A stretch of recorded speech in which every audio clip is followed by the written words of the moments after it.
Well, 16 hours ago, Natalie Ryan doubled down on her statement that FPO players are unwilling to improve their games. So let's see what she said. I am not the only new touring player who has found success as part of a newer generation of FPO disc golfers with a more well-rounded game. This is true. Natalie Ryan, among others, helped to make the FPO division more competitive last season than we're used to seeing.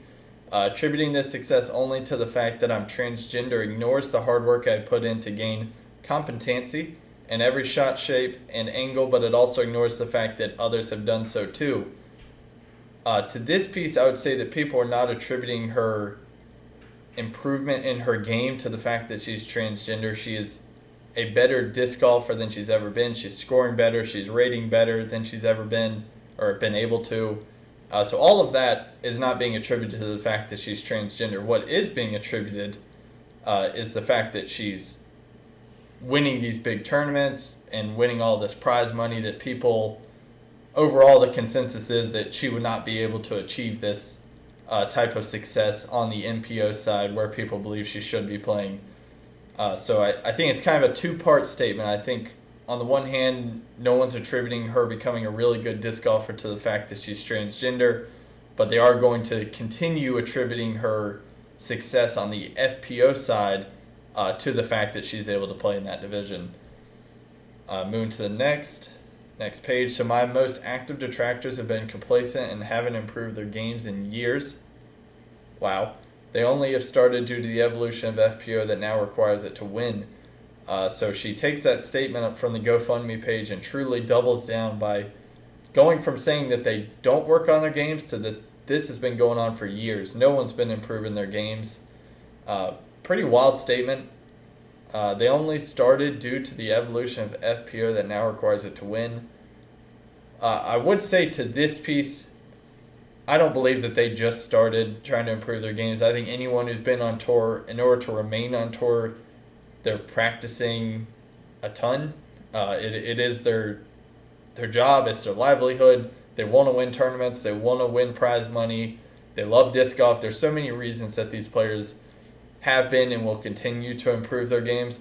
But to this point, I would say that in both MPO and FPO, players are having to work harder because of the way that the divisions are evolving.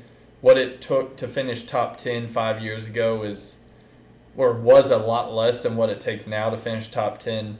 So I'm sure not just the FPO, but across the board, players that want to remain relevant, competitive on tour, they're having to work harder than they ever have.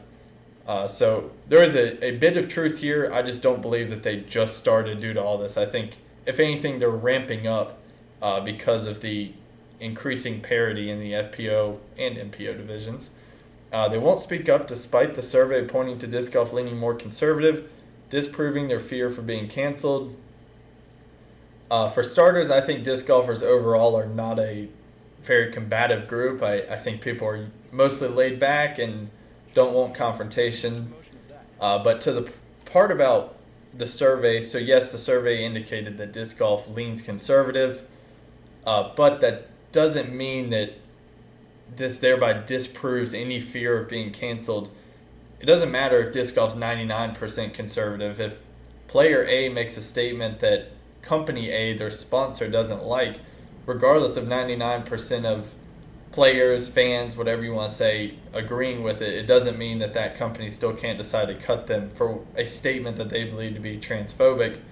So it doesn't matter what that number is. Unless that number becomes 100% conservative, and you can be assured that every single person in disc golf agrees with the way the PDGA ruled, then that risk is always there. The risk of being canceled will always be relevant when you have to worry about your companies. You have to worry company sponsors. You have to worry about the governing body. How are they going to react? You have to worry about the tour. There's just so many players involved that even with the majority rule one way, it's still, I think, for the vast majority of players that aren't speaking out, they don't believe it's worth the risk. Even if they're not speaking out in a way that's like necessarily polarizing, they still don't think it's worth a risk to even weigh in, because why put that target on your back for someone to potentially say, the way you said this seemed a little anti-transgender. That goes against our values as a company. All of a sudden, you've lost your source of income. So this question, I asked the same thing on maybe my second video on all this, so I certainly see where Natalie's coming from. I have the same question, why aren't more people speaking out? But it is clear, it's the fear of being canceled and the fear of, I have to play with these individuals, whether or not you're in the same divisions, you have to play at the same events, any given week. It's like, why create that confrontation that might not exist just to get your point out there, which Natalie's a different instance. She's trying to fight it. I get why she's speaking up. But if you're someone who's just neutral on all of this and you're going with the flow, why speak out and put a target on your back? It just doesn't make sense. Now to the last page. So trans people's anger for situations like this has been used against them for generations as justification for our collective removal from public spaces. I refuse to fall in line and accept that this is okay. My frustration is valid. Really no issues here. The only thing I'd say related to disc golf is, as the PDGA and many others have pointed out, this is in no way trying to remove transgender athletes from disc golf or organized disc golf. I'm not saying that's what she's implying. This might just be high level for the transgender population.